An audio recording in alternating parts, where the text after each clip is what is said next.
Ótimo dia, filhos de Deus. Nosso devocional Pedras Preciosas do Grego, autor Rick Renner. Hoje, 20 de junho. Título: Não é hora de você mandar a sua carne calar a boca? Texto base, Romanos 6, versículo 11. Assim também vós considerai-vos mortos para o pecado, mas vivo para Deus em Cristo Jesus. Se não for controlada, a sua carne tentará dominar você, encarregar-se das suas emoções e promover preguiça em sua vida. Ela irá lhe dizer que você fez demais, que você já fez mais do que qualquer outra pessoa, que você não precisa fazer mais do que já fez e que você não é tão valorizado quanto deveria ser. Sua carne irá aconselhá-lo a relaxar, acalmar-se e tirar uma folga. Ela gritará que se alguém merece fazer nada durante algum tempo, esse alguém é você. Sua carne sempre tenta levar tudo a um extremo. Se você lhe permitir controlá-lo, ela o levará a um estado de preguiça que ceda toda a sua perspectiva e destrói a sua produtividade. Você perderá sua alegria, esperança, vitória, até mesmo a sua razão de viver. No fim, você ficará fraco, impotente e desprovido de desejo ou energia para perseguir qualquer coisa, para não falar do alto chamado que Deus tem para a sua vida. Quando a sua carne se levanta e seduz você a ser preguiçoso quanto ao seu sonho, seu negócio ou seu relacionamento com Deus, o que você deve fazer? Ou quando ela o persuade a acreditar que você é pobre demais, estúpido demais, feio demais, desinteressante demais ou medíocre demais para ser usado por Deus, como você deve reagir? Você deve chorar e se queixar por não ser tão talentoso quanto os outros? Deve sofrer por não ser tão magro quanto alguém? Você deve choramingar por não ter nascido em uma família mais prestigiosa? Deve se lamentar por nunca ter conseguido terminar os estudos? A sua reclamação colocará um diploma em sua parede? É tempo de dizer à carne para calar a boca. Então, agarre-se ao poder de Deus de mudar você e a maneira como você está pensando. Enquanto você permitir que essa carne rançosa e fedida produza uma mentalidade de pobre de mim, não fará qualquer contribuição importante para o mundo. E isso é uma pena, porque Deus quer usar você. Em vez de deixar a carne guiá-lo, é hora de fazer como o apóstolo Paulo ordenou em Romanos 6:11, ao dizer: Assim também vos considerai-vos mortos para o pecado, mas vivos para Deus em Cristo Jesus. A palavra considerai-vos provém da palavra grega logizomai, que significa ponderar, pensar, julgar, considerar ou contar algo como feito. Isso significa que o versículo poderia ser traduzido assim: de uma vez por todas, considerem-se mortos para o pecado. Porém, é importante observar que o tempo grego significa que esse considerar deve ser feito de uma maneira contínua. Com isso em mente, concluímos que o versículo poderia ser traduzido assim: de uma vez por todas, considerem-se mortos para o pecado. Depois disso, continue assim. Continuem considerando-se como alguém que morreu para o pecado. A palavra morto provém da palavra grega necros, que significa cadáver humano. Ela é a imagem de uma pessoa verdadeiramente morta, cujo corpo sem vida não tem batimento cardíaco nem respiração. Essa pessoa é declarada clinicamente morta. Ela é agora um cadáver. Ao usar a palavra necros, Paulo nos diz que devemos nos considerar mortos, não reativos ao pecado. Devemos ser tão não reativos ao pecado quanto uma pessoa morta é à vida. Os mortos não respondem a coisa alguma porque estão mortos. Essas poderosas palavras de Romanos 6:11 poderiam ser interpretadas da seguinte maneira: de uma vez por todas, considerem-se mortos para o pecado. Depois disso, continuem assim. Você tem de manter-se contando a si mesmo alguém que morreu para o pecado. Quando servi como pastor assistente na Igreja Batista do Sul, o pastor senior quis me ensinar a conduzir funerais. Então, me levava a um funeral após outro. Ele queria que eu aprendesse a me conduzir em situações delicadas e difíceis. Um funeral que eu participei foi uma experiência inesquecível. Ainda agora posso vê-lo vividamente ao escrever sobre ele. Foi um funeral realizado para uma família não salva, cujo filho havia morrido tragicamente em um acidente.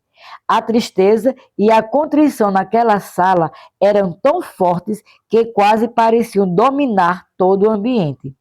Nada é mais triste do que um funeral em uma família de incrédulos. Eles não têm fé nem esperança. Quando perdem um ente querido, é verdadeiramente uma catástrofe, porque a falta de esperança deles os oprime. Porém, ainda pior do que comparecer a um funeral é ser chamado a conduzir um. Eu observei a mãe se aproximar do caixão para dizer seu último adeus ao filho. Ela estava tão esmagada de tristeza que se arrastou para dentro do caixão. Ela apertava e segurava firmemente o cadáver do filho, suplicando: fale comigo, não me deixe assim. Os funcionários da funerária tiveram de tirar a mãe do caixão e escoltá-la até a limusine que aguardava para levá-la e o restante da família ao cemitério para o enterro.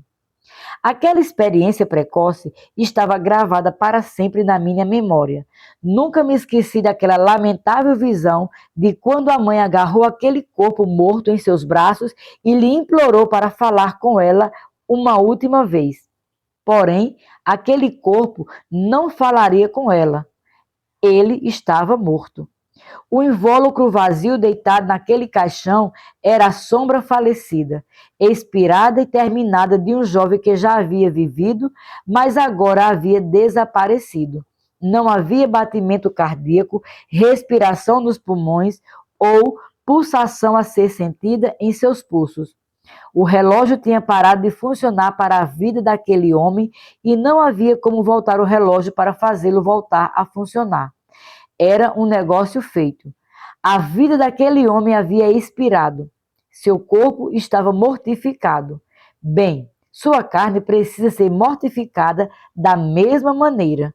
Como Paulo diz em Romanos 6,11, é tempo de você ponderar, pensar, julgar, considerar ou contar um fato acabado que você está morto para o pecado e suas insinuações mentirosas. Para contar-se continuamente como morto para o pecado, você poderá ter de falar a si mesmo frequentemente e exercer autoridade sobre a sua carne. Mande a sua carne calar a boca e lembre-se de que a carne perdeu seu poder na cruz e já não tem o direito de governar e reinar em sua vida. Você não tem de deixar a carne dominar você mais tempo. Você não tem de deixar a sua carne e as suas emoções lhe darem desculpas esfarrapadas. Em vez de focar-se no que você não é capaz de fazer, é tempo de começar a pensar sobre o que poderá fazer quando se render ao Espírito de Deus. Foi por isso que a seguir, Paulo disse que agora você precisa começar a olhar-se como alguém que é vivo para Deus em Cristo Jesus. O pecado já não é seu senhor. Agora você é o servo de Jesus Cristo. Quando seu corpo, sua mente e suas emoções são submetidos a ele, você deixa de ser escravo de seu corpo e de suas emoções. Em vez disso, seu corpo e suas emoções se tornam seus servos, instrumentos de justiça para ajudá-lo a realizar os sonhos que Deus colocou em seu coração. A única maneira de você e eu realizarmos aquilo que nascemos para fazer é deixar de lado as mentiras do inimigo, dizer a nossa carne preguiçosa e queixosa para manter a boca fechada, assumir o controle de nossas emoções e nos render a Deus como instrumentos. Então, quando começarmos a falar a verdade da palavra de Deus, recorrendo ao seu poder que opera em nós e por meio de nós para fazer a sua vontade, começaremos a ver resultados e realizações sobrenaturais. Deus tem algo tremendo para você fazer. Absolutamente nada pode impedir você de fazer o que ele colocou em seu coração. Seja seu grau de estudo, posição na sociedade, afiliação política ou aparência física. Nenhum desses fatores terá impacto algum sobre o chamado de Deus em sua vida. O único fator que impacta a capacidade de Deus usar você é a sua própria obediência a Ele. Seu coração precisa estar disposto. Você precisa exercer autoridade sobre a carne que o levaria a um caminho preguiçoso. E você precisa render o seu corpo ao Espírito de Deus como um instrumento de justiça. Então, você se encontrará no caminho que leva a ser usado por Deus. Minha oração para hoje. Senhor, eu me considero morto para o pecado. Não mais vivo eu, mas é Cristo quem vive em mim. Foi isso que tu fizeste para ser. Portanto, te peço que me ajudes a dizer não à minha carne e à tentação, e depois a ensinar-me a viver para ti. Espírito Santo, dá-me a tua força e o teu poder para eu andar no poder da ressurreição de Jesus Cristo. Assim eu oro em o nome de Jesus. Minha confissão para hoje. Declaro ousadamente que pondero, penso, julgo, considero e conto como fato acabado que estou morto para o pecado. Eu exerço autoridade sobre a carne e a mando calar a boca. E me recuso a lhe dar o direito de governar e reinar em minha vida. Eu estou vivo em Deus por meio de Jesus Cristo. O pecado já não é mais meu senhor. Eu agora sou servo de Jesus Cristo. Declaro isso pela fé, em nome de Jesus. Para refletir, número 1. Existem áreas de sua vida que você ainda não considerou mortas? Quais são essas áreas e o que você fará a respeito delas?